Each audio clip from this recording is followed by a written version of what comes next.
कोकाटेंनी अजित पवारांकडे राजीनामा दिल्याची माहिती समोर येतेय। राजीनामा दिल्याची अजित पवारांच्या कार्यालयाची ही माहिती आहे। या क्षणाची एक मोठी बातमी आपण पाहतोय। क्रीडा मंत्री माणिकराव कोकाटेंनी अजितदादांकडे राजीनामा सोपवलेला आहे।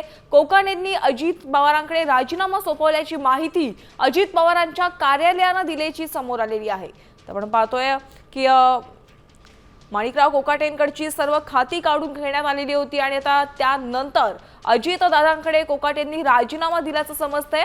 आमच्या प्रतिनिधी रुपाली बडवे यांच्याकडून आपण फोन लाईनवरनं अधिकचं अपडेट जाणून घेऊयात। रुपाली, एक मोठी बातमी समोर आलेली आहे। कोकाटेंनी अजितदादांकडे राजीनामा दिल्याची माहिती पोहोचतीये, काय अपडेट्स आहेत?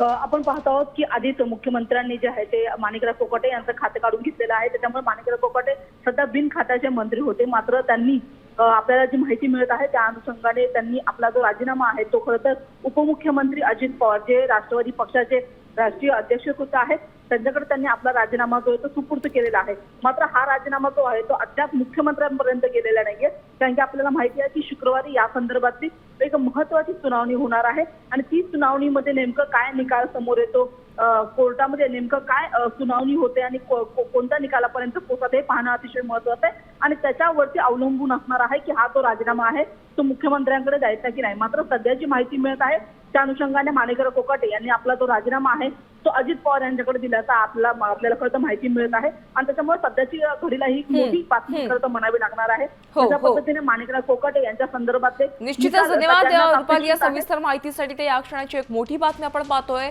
क्रीडा मंत्री माणिकराव कोकाटेंनी अजित पवार यांच्याकडे राजीनामा सोपवलेला आहे अशी माहिती अजित पवारांच्या कार्यालयाने दिलेली आहे।